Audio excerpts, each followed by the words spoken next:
The recent election of Cardinal Giorgio Bergoglio to the position of Pope Francis I was an unprecedented event the world has never before witnessed. It is the first time in history that a member of the Jesuit order has been elected to the highest position of the Roman Catholic Church. Reactions worldwide varied from jubilation to matter-of-fact acceptance to disinterest. These very reactions reveal appalling ignorance of the true nature of the Jesuit order. Widely regarded as a benevolent missionary order, known for its educational institutions, the Jesuit order, as the Society of Jesus is commonly known, has long played an incredibly influential, albeit secretive, role in the destinies of nations, organizations, and individuals. Rulers, presidents, scholars, and even Catholics themselves, who are aware of the evil perpetrated by this powerful, far-reaching order, have left on record grave warnings that all should heed. Following is a compilation of quotes from a variety of sources. Some admit that their own diabolical organizations were modeled on Jesuit principles. Others give warning. A number of those who sought to warn did so at the cost of their lives. World's Last Chance would encourage all to carefully study the following material. Proverbs 1:5 tells us, "A wise man will hear and will increase learning, and a man of understanding shall attain unto wise counsels." Ignatius Loyola, 1491 to 1556, founder of the Society of Jesus and its first superior general. Nor will it contribute a little to our advantage if with caution and secrecy we foment and heighten the animosities that arise among princes and great men, even to such a degree that they may weaken each other. But if there appear any likelihood of reconciliation, then as soon as possible let us endeavor to be the mediators, lest others prevent us. Finally, let all with such artfulness gain the ascendant over princes, noblemen, and the magistrates of every place, that they may be ready at our beck even to sacrifice their nearest relations and most intimate friends when we say it is for our interest and advantage. Let proper methods be used to get knowledge of the animosities that arise among great men, that we may have a finger in reconciling their differences. For by this means we shall gradually become acquainted with their friends and secret affairs, and of necessity engage one of the parties in our interests. Immediately upon the death of any person of post, let them take timely care to get some friend of our society preferred in his room. But this must be cloaked with such cunning and management as to avoid giving the least suspicion of our intending to usurp the prince's authority. Putting aside all private judgment, we should always be ready to accept this principle.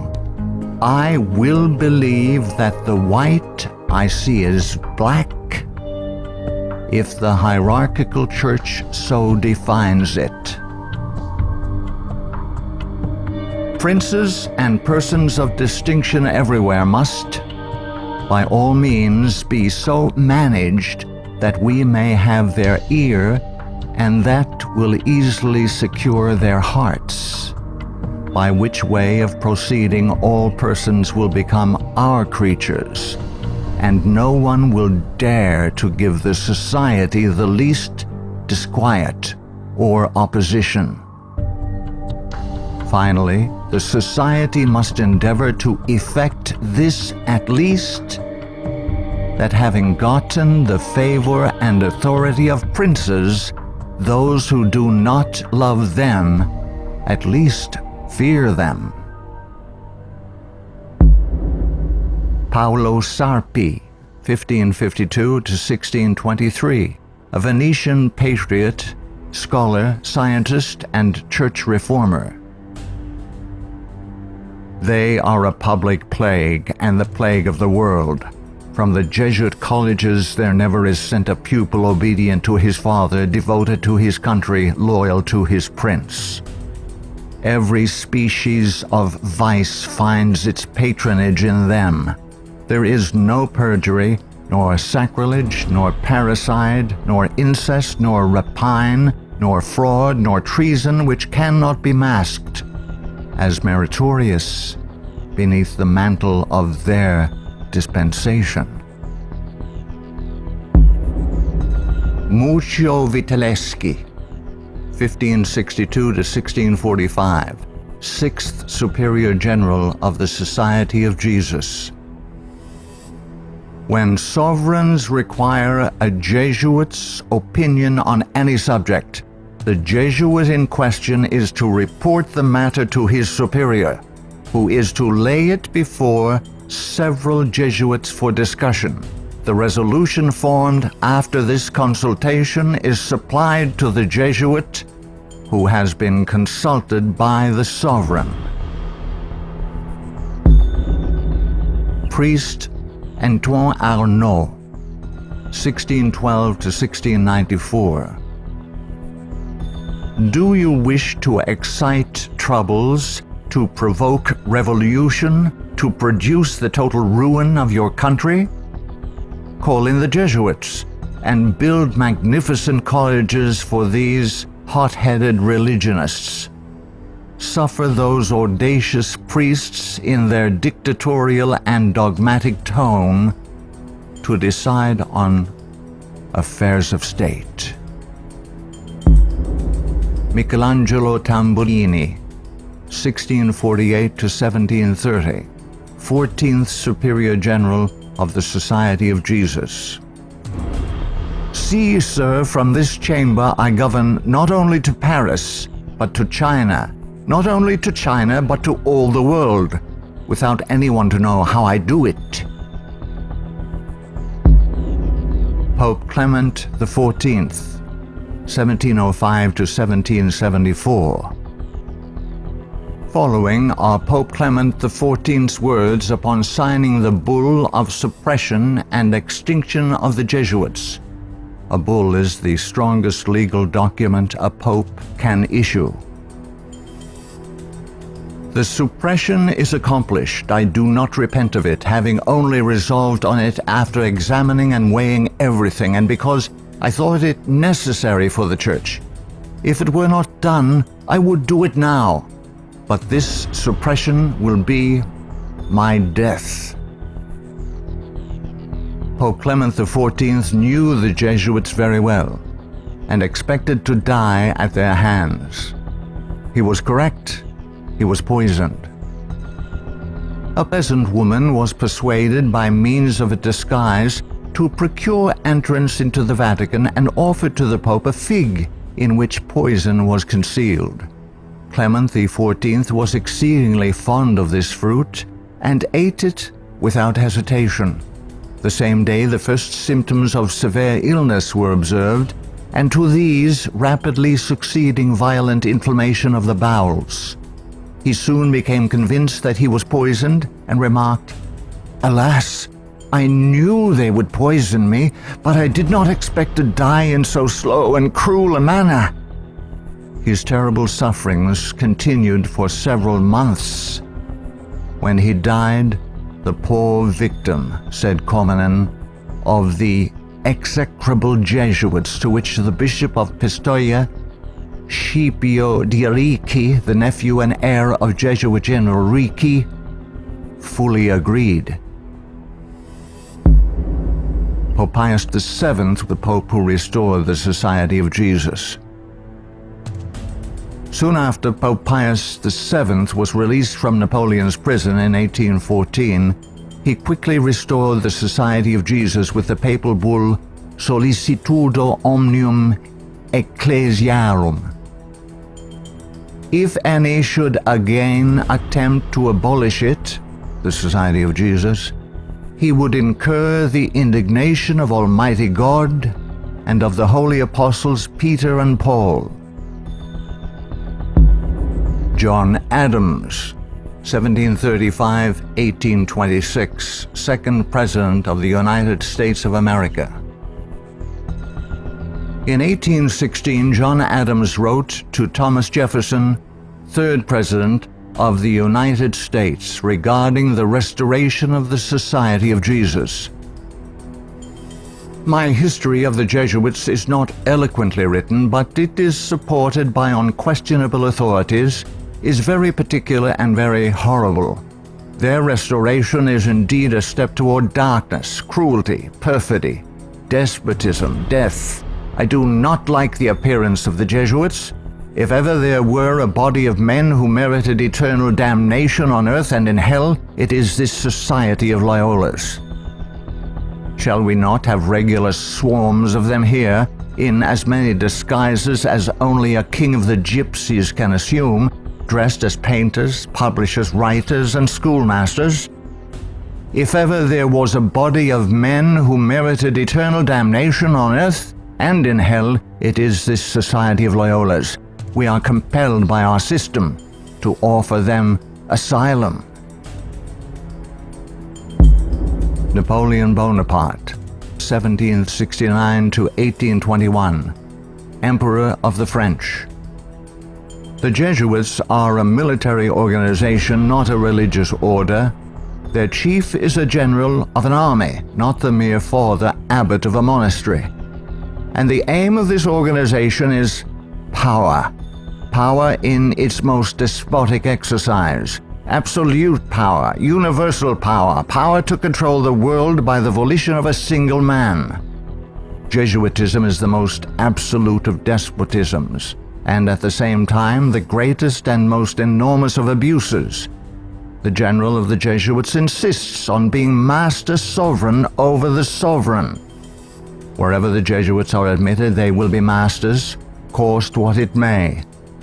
Their society is by nature dictatorial, and therefore it is the irreconcilable enemy of all constituted authority. Every act, every crime, however atrocious, is a meritorious work, if committed for the interest of the Society of the Jesuits or by the order of the general. Adam Weishaupt, 1748–1830, a Jesuit German philosopher and founder of the Order of the Illuminati. The degree of power to which the representatives of the Society of Jesus had been able to attain in Bavaria was all but absolute. Members of the order were the confessors and preceptors of the electors, hence they had a direct influence upon the policies of government. The censorship of religion had fallen into their eager hands, to the extent that some of the parishes even were compelled to recognize their authority and power. To exterminate all Protestant influence and to render the Catholic establishment complete, they had taken possession of the instruments of public education. It was by Jesuits that the majority of the Bavarian colleges were founded, and by them they were controlled. By them also the secondary schools of the country were conducted. The Marquis de Lafayette, 1757–1834, a French statesman and general. It is my opinion that if the liberties of this country, the United States of America, are destroyed, it will be by the subtlety of the Roman Catholic Jesuit priests, for they are the most crafty, dangerous enemies to civil and religious liberty. They have instigated most of the wars of Europe. Friedrich von Hardenberg, 1772 to 1801, German philosopher. Never before in the course of the world's history had such a society, that is, the Jesuit order, appeared. The old Roman Senate itself did not lay schemes for world domination with greater certainty of success. André-Marie Jean-Jacques Dupin, 1783 to 1865, a French statesman. The Jesuits are a naked sword whose hilt is at Rome, but its blade is everywhere, invisible until its stroke is felt. Samuel Morse, 1791 to 1872, American inventor of the telegraph. They are Jesuits.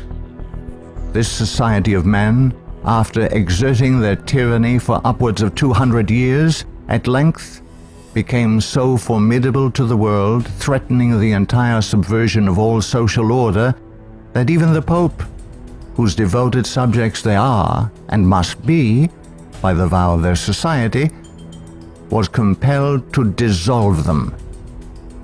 They had not been suppressed, however, for 50 years before the waning influence of popery and despotism required their useful labors to resist the light of democratic liberty, and the Pope, Pius VII, simultaneously with the formation of the Holy Alliance, revived the order of the Jesuits in all their aureory. From their vow of unqualified submission to the sovereign pontiff, they have been appropriately called the Pope's bodyguard. And do Americans need to be told what Jesuits are? They are a secret society, a sort of Masonic order, with super-added features of revolting odiousness, and 1,000 times more dangerous. They are not merely priests or of one religious creed. They are merchants and lawyers and editors and men of any profession having no outward badge in this country by which to be recognized. They are about in all your society. They can assume any character, that of angels of light or ministers of darkness, to accomplish their one great end, the service upon which they are sent, whatever that service may be. They are all educated men, prepared and sworn to start at any moment and in any direction, and for any service, commanded by the general of their order, bound to no family, community, or country by the ordinary ties which bind men, and sold for life to the cause of the Roman pontiff. And who are these agents? They are for the most part Jesuits, an ecclesiastical order proverbial through the world for cunning, duplicity, and total want of moral principle, an order so skilled in all the arts of deception that even in Catholic countries, in Italy itself, it became intolerable and the people required its suppression. Orestes Augustus Brownson, 1803 to 1876, New England intellectual and activist, preacher, labor organizer, and noted Catholic convert and writer. Undoubtedly, it is the intention of the Pope to possess this country, America. In this intention, he is aided by the Jesuits and all the Catholic prelates and priests. If the Catholic Church becomes predominant here, Protestants will all be exterminated. Abraham Lincoln, 1809 to 1865, 16th President of the United States of America. This war, the American Civil War, 1860 to 1865, would never have been possible without the sinister influence of the Jesuits. We owe it to Popery that we now see our land reddened with the blood of her noblest sons. Though there were great differences of opinion between the South and North on the question of slavery, neither Jeff Davis nor any one of the leading men of the Confederacy would have dared to attack the North had they not relied on the promise of the Jesuits that under the mask of democracy, the money and the arms of the Roman Catholics, even the arms of France, were at their disposal if they would attack us.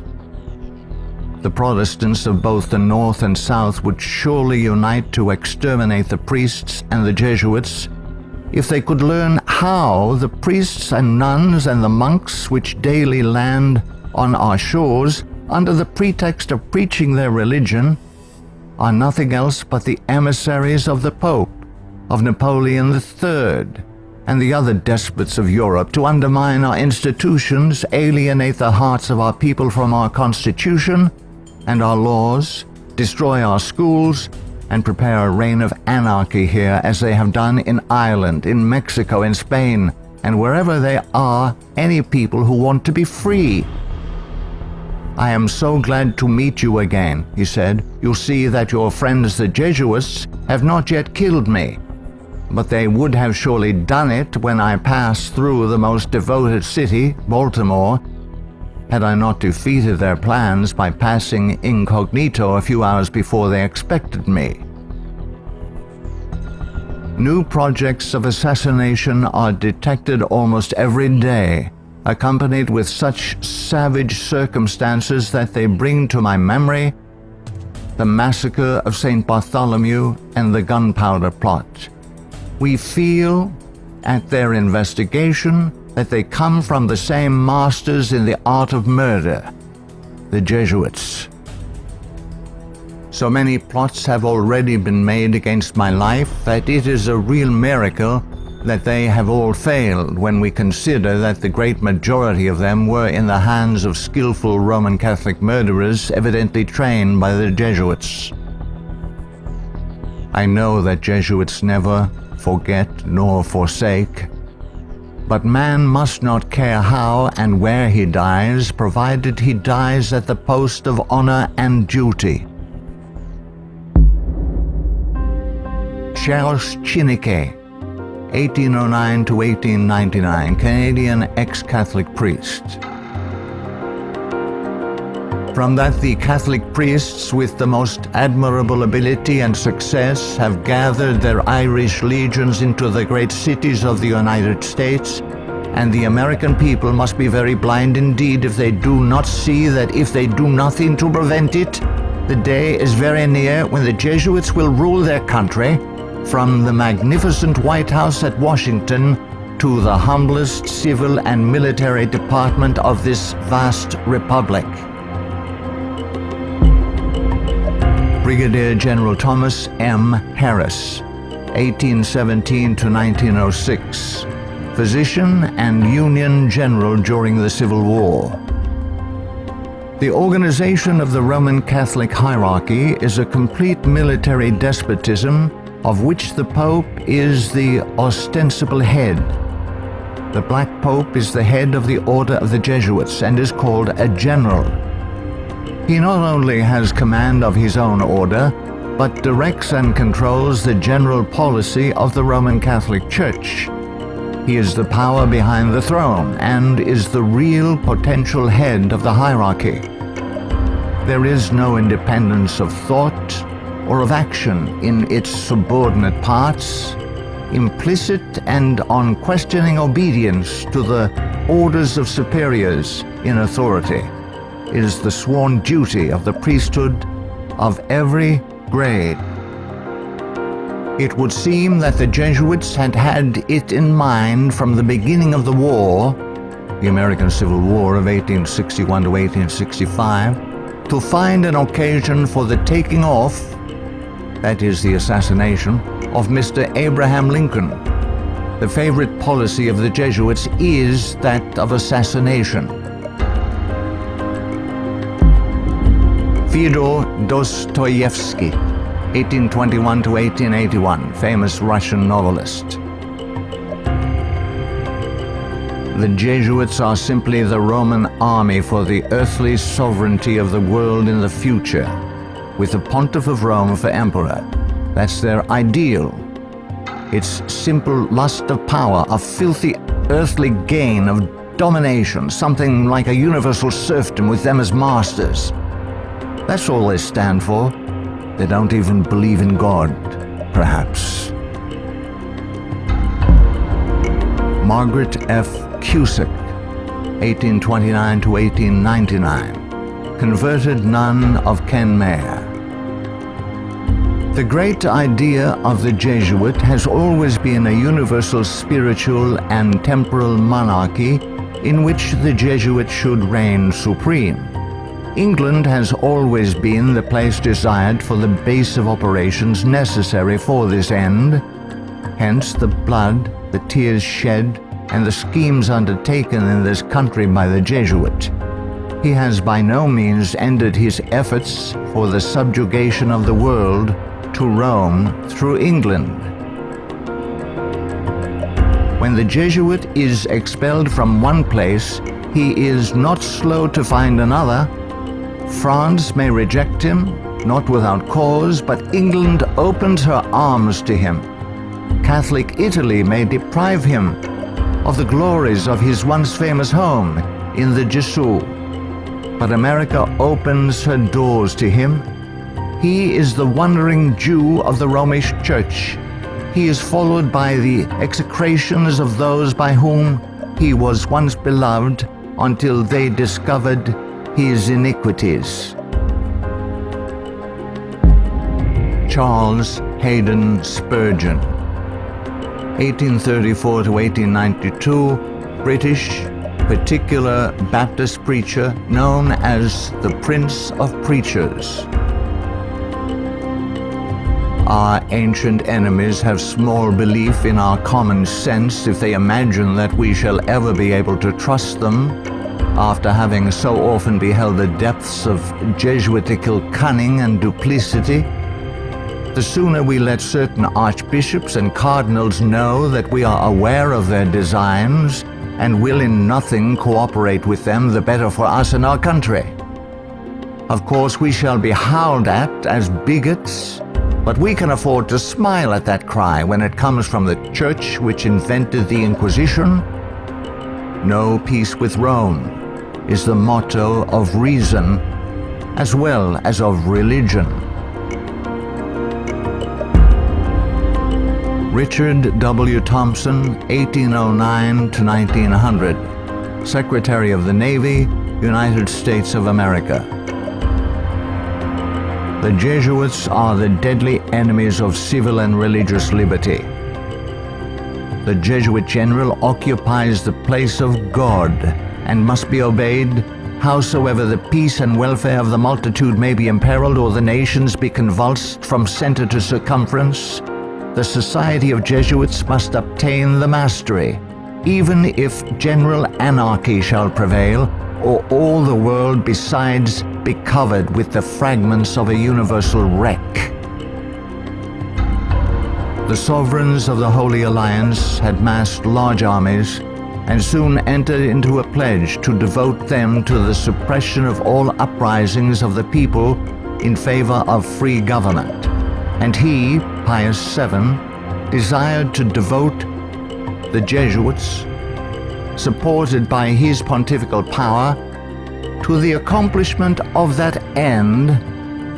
He knew how faithfully they would apply themselves to that work, and hence he counseled them in his decree of restoration to strictly observe the useful advices and salutary counsels whereby Loyola had made absolution the cornerstone of the society.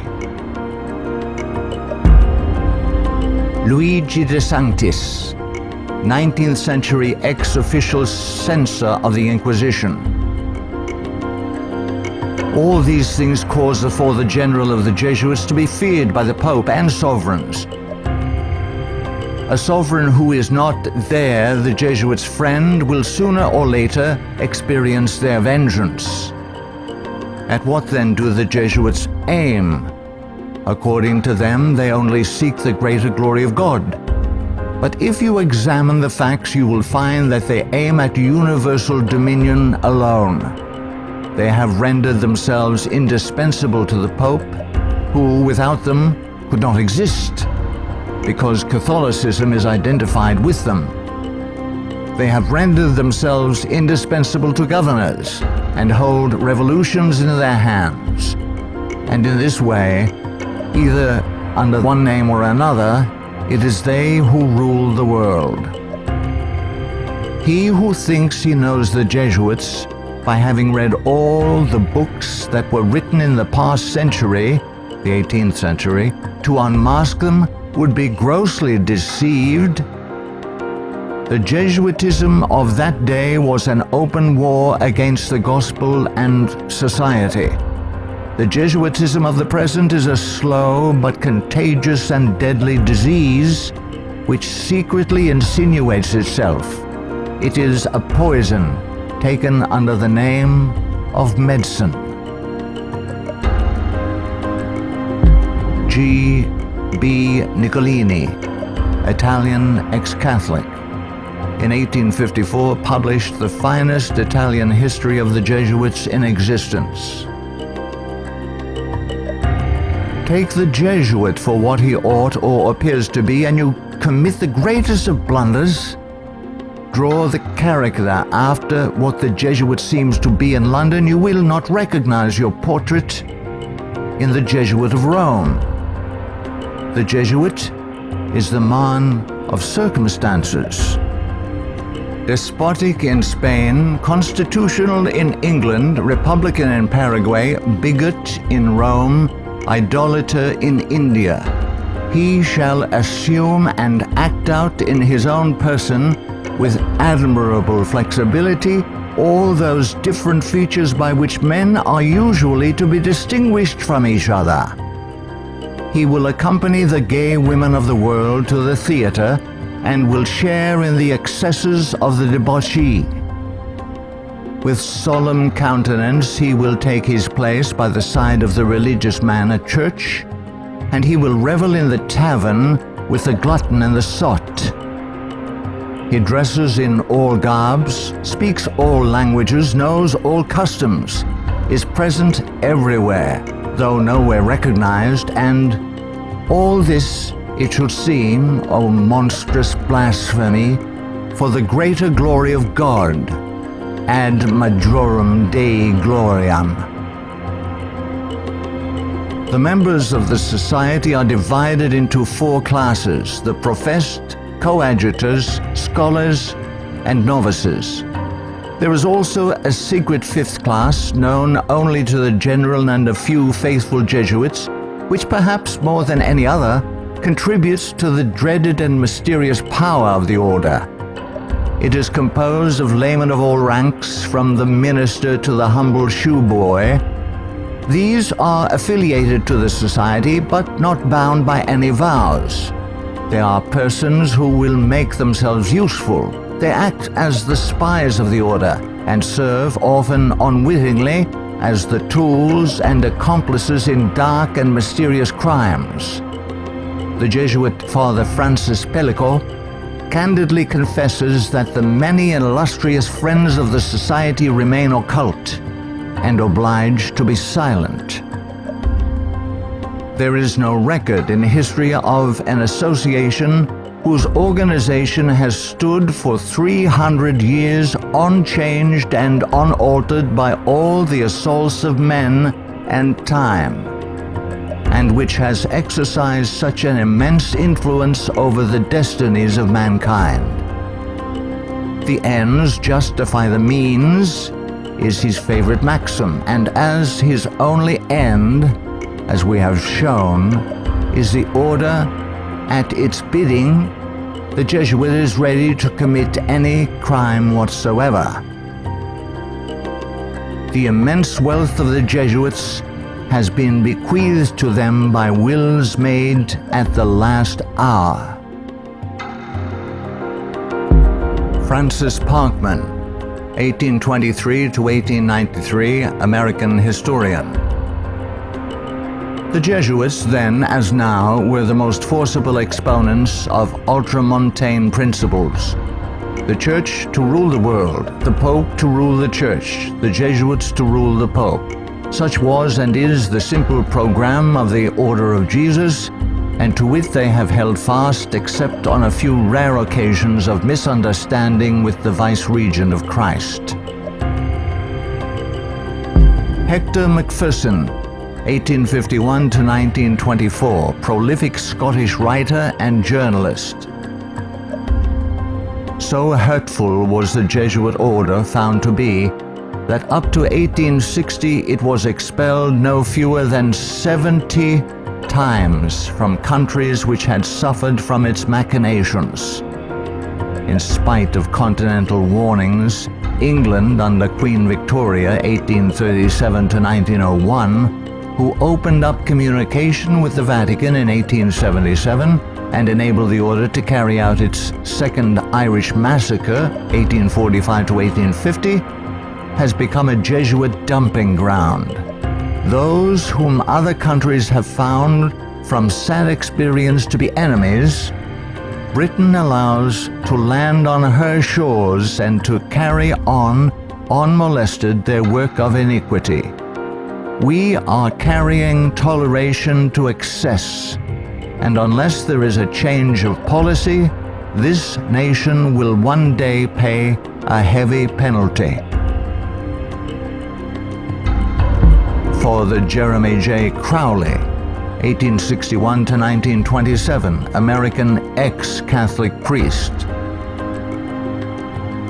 All through the Middle Ages and the Renaissance period, the popes kept Italy in turmoil and bloodshed for their own family and territorial advantages, and they kept all Europe in turmoil for 2 centuries after the Reformation, in fact, just as long as they could in the wars of religion. Their whole policy is based on stirring up hatred and promoting conflicts from which they hope to draw worldly advantage. Popes and their Jesuitical agents have been and are the instigators of wars, and while the world is having real pain, Rome is having champagne. The Jesuit Superior General is at the head of this black and mute militia which thinks, wills, acts, obeys as the passive instrument of his designs. Their whole life must have but one aim, the advancement of the Jesuit order to which they are attached. How long shall the Roman Catholic hierarchy play the people for fools? Shall the government be of the people, for the people, and by the people, or by the Pope? Let's not let the Pope of Rome name our president for us. Lovers of your country, beware of Jesuitical intrigues, the political power of Romanism, and the honeyed words of politicians reaching after the presidency. Ellen G. White, 1827 to 1915, prolific author and American Christian pioneer. Jesuitism inspired its followers with fanaticism. There was no crime too great for them to commit, no deception too base for them to practice, no disguise too difficult for them to assume. It was a fundamental principle of the order that the end justifies the means. By this code, lying, theft, perjury, assassination were not only pardonable but commendable when they serve the interests of the Church. Under various disguises, the Jesuits worked their way into offices of state, climbing up to be the counselors of kings and shaping the policy of nations.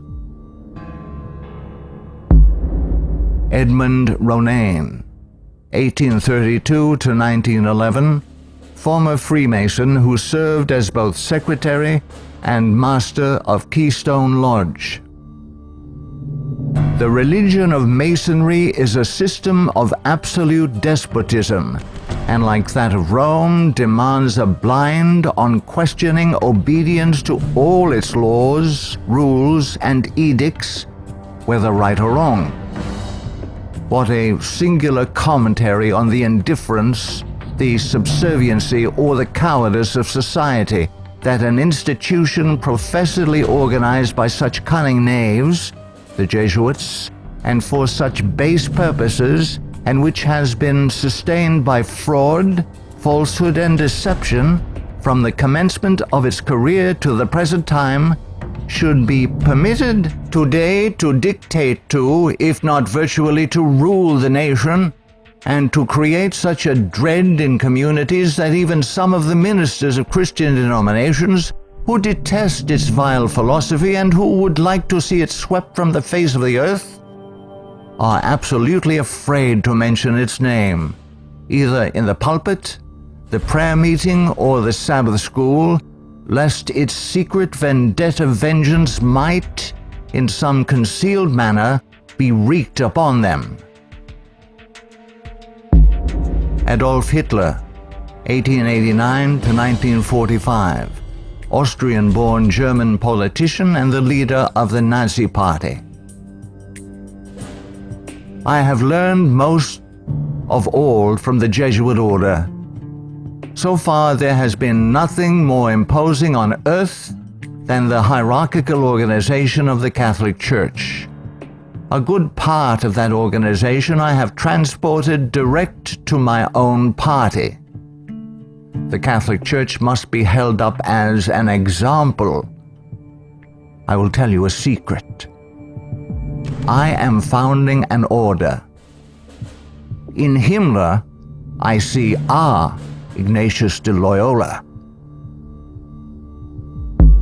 Walter Friedrich Schellenberg, 1910 to 1952, German SS Brigadier Führer, who rose through the ranks of the SS to become the head of foreign intelligence. The SS had been organized by Himmler according to the principles of the Jesuit order. The rules of service and spiritual exercises prescribed by Ignatius de Loyola constituted a model which Himmler strove carefully to copy. Absolute obedience was the supreme rule. Every order had to be executed without comment. Avro Manhattan, 1914 to 1990, a writer and philosopher. The Jesuits are one of the largest stockholders in the American Steel Company, Republic, and National. They are also among the most important owners of the four greatest aircraft manufacturing companies in the U.S., Boeing, Lockheed, Douglas, and Curtiss-Wright.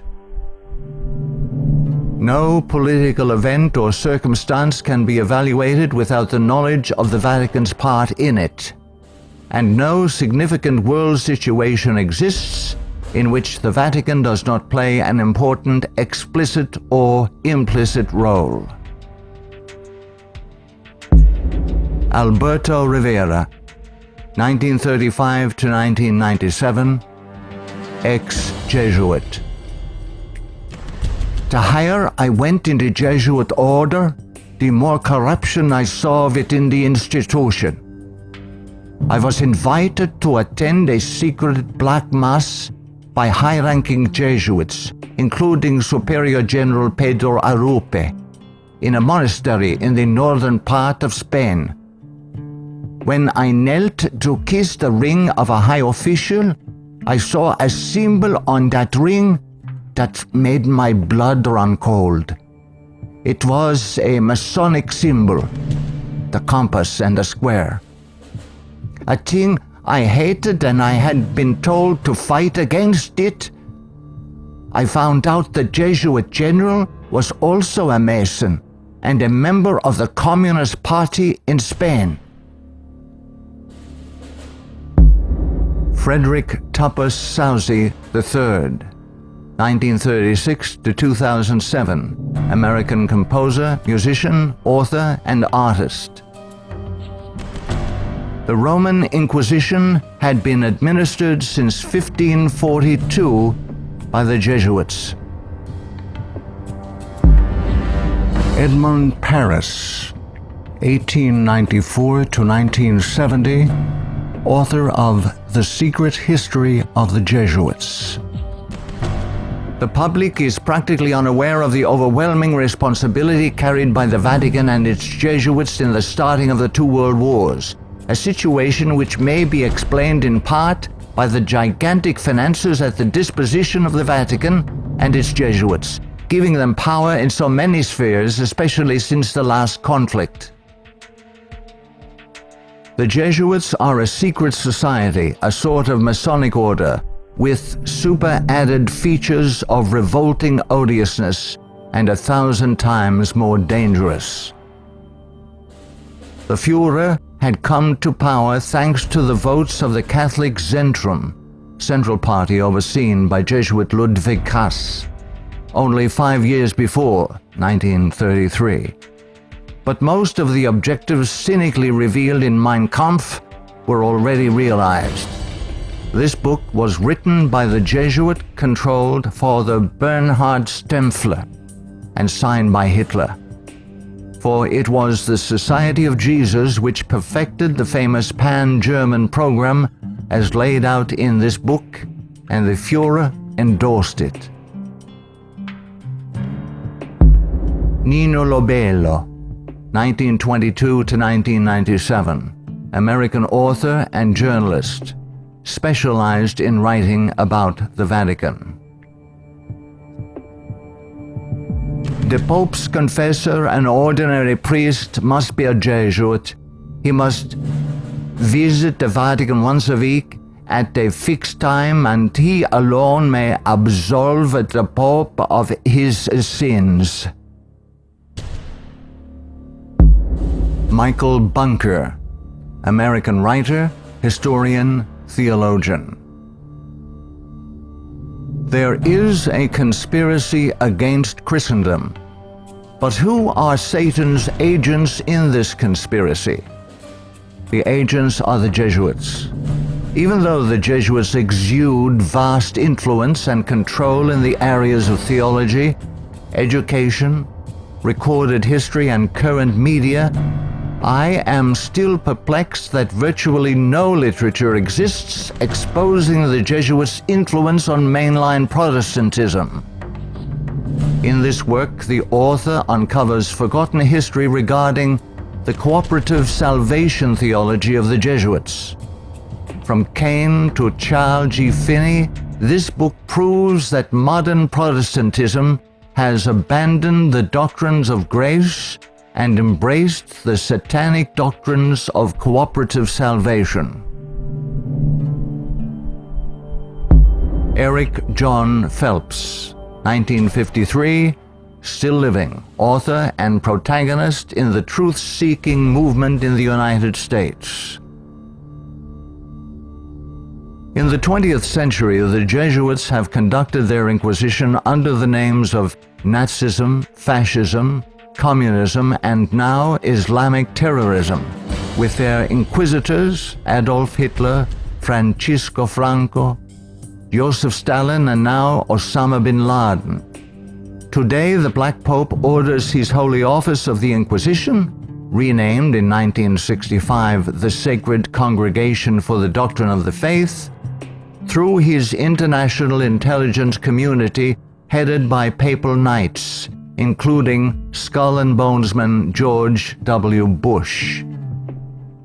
To the abhorrent Jesuit doctrine of regicide, the killing of kings, we must now direct our attention that we may understand an established policy calculated to obtain or maintain the mastery of all nations following well-planned assassinations. In the past, the order's assassins were either Jesuits, like Jacques Clement, or killers easily connected to the influence of the company, men like John Wilkes Booth. Today, these professional terminators are cleverly distanced from their Masonic master, the Black Pope, and given deceptive titles by the Pope's internationally controlled press corps, jurists, and historians. Such titles as anarchists, nihilists, rogue agents within intelligence agencies, or just lone nut assassins. Sometimes these individuals in fact do the killing, consciously and unconsciously, as do the programmed Manchurian candidates, they sacrifice themselves, die in the act, or are punished for their crimes. Created by Loyola in 1534 and sanctioned by Paul III in 1540. In seeking to destroy the Protestant Reformation and restore the Dark Ages with the White Pope, exercising his temporal power as the universal monarch of the world, authored the 25 sessions of the Council of Trent, 1545 to 1563, and established themselves as the confessors and advisors of the monarchs of Europe, promoting absolute monarchical despotisms through which they ignited monstrous wars, characterized by pitiless massacres of Protestants and innocents, such as the Dutch Revolution, 1568 to 1648, the 30 Years' War, 1618 to 1648, the Puritan Revolution, 1644 to 1653, the 7 Years, French Indian War, 1754 to 1763.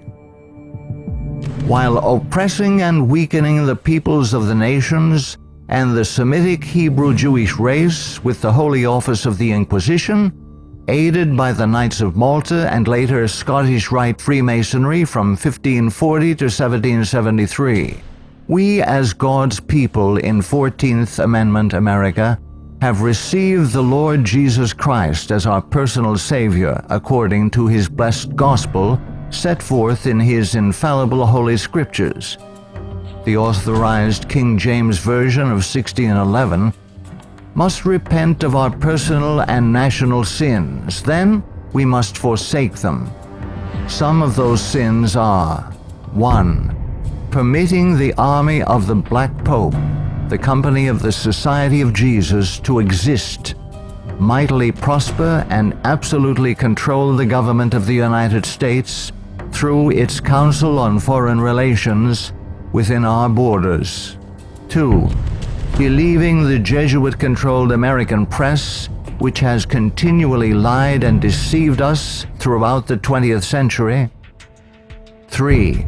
Permitting the Jesuits' Federal Reserve banking system and United Nations to exist within our borders, as these two bodies have successfully destroyed popular liberty, liberalism, and the national sovereignty of every nation in the world pursuant to the purposes of the Jesuits' Holy Alliance. 4.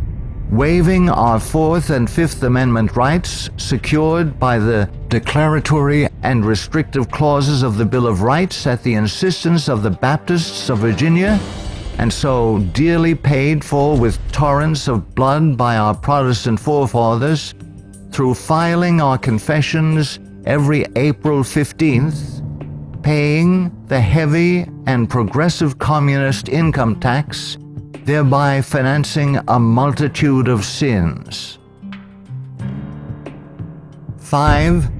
Permitting the drafting, vaccinating, and sending of our sons abroad to fight the Pope's foreign wars, such as the war in Vietnam and the recent wars in Serbia, Iraq, and now Afghanistan, resulting in the further destruction of American liberals and foreign heretics so condemned by the Jesuits' Council of Trent.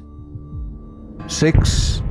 Permitting the Jesuits in control of the government of the American Empire to use our military and financial might to enthrone dictators around the world whose first allegiance is to Rome, thereby restoring the temporal power of the Jesuits, infallible Pope, returning the world to the Dark Ages.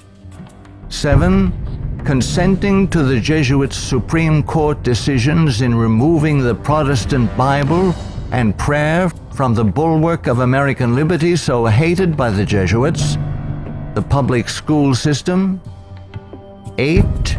Consenting to the immigration of millions of Roman Catholics and pagan persons of color whose loyalty to the Pope or their own race, religion, and nationality is greater than their loyalty to our Protestant constitution and Republican form of government, thereby creating a multitude of agitations justifying more centralization of power in Washington, D.C., and through amalgamation, the Africanization of the American white Celtic Anglo-Saxon race, being historically the greatest enemy of the Jesuit order, especially its Bible-believing Protestants and Baptists, as intended by the Company of Jesus pursuant to its Jesuit oath. 9. Consenting to the Jesuit Supreme Court's several decisions of forced integration, resulting in the destruction of both the white and black races through amalgamation, as the exchange of viruses, bacteria, and parasites, unique to each race, creates powerful combinations in the offspring, producing a non-resistant, weak, and sterile population within 5 generations. 10. Consenting to the Jesuit Supreme Court's decision of legalized abortion, resulting in the mass murder of unborn babies, polluting the land with innocent blood, ultimately collapsing the Ponzi scheme called the Social Security system, justifying mass murder of the elderly by the coming fascist dictator, provoking the Lord against us to consume us, until there be no remnant nor escaping in the land, by means of a massive military invasion composed of a coalition of nations, cleansing the land with the blood of unrepentant and unforgiven American murderers. 11. Succumbing to race hatred as a result of Jesuit-controlled Masonic agitators such as the White Knights of the Ku Klux Klan and the Black Nation of Islam, justifying the imposition of martial law when the inner-city race wars begin. 12. Sheepishly giving up our real wealth, gold and silver coins in exchange for indulgences, the Jesuits' worthless paper money called Federal Reserve notes, and thereby becoming a nation of overworked, unprincipled, money-hungry thieves. 13. Consenting to the cattle brand of the Jesuits' Social Security number as a means of identification to be used by their international intelligence community, begun by Hitler's SS at Dachau, it being the forerunner of. 14. Obeying the evil 1968 gun law of Nazi origin and thereby, upon purchasing new firearms, blindly registering our guns, our swords of just defense, enabling the coming Jesuit-controlled white fascist military dictator to ultimately take them from us, making our annihilation sure pursuant to the Council of Trent. 15. Committing a multitude of personal sins, both public and private, ensuring that our annihilation will be a righteous act in the eyes of both the risen Son of God and mortal man. Far from being the benevolent educational missionary society many view the Society of Jesus as being, the Jesuit order is responsible for some of the most heinous acts in recorded history. They have battled truth and righteousness, crushed religious liberty, influenced kings, and sought to mold the course of history to carry out their own agenda. Now that the visible head of the Roman Catholic Church is himself a member of this order, the power of the Jesuit order is complete. Let all who love truth, all who love freedom, take heed and beware of the danger now facing the world in the person of Pope Francis I. Error and wickedness will ever seek to use force against truth and righteousness. Now is the time to draw close to Yahuwah, setting aside the sin that doth so easily beset, and surrender all to the Creator. he will accept all who come to him in faith. A prudent man foreseeth the evil, and hideth himself, but the simple pass on, and are punished.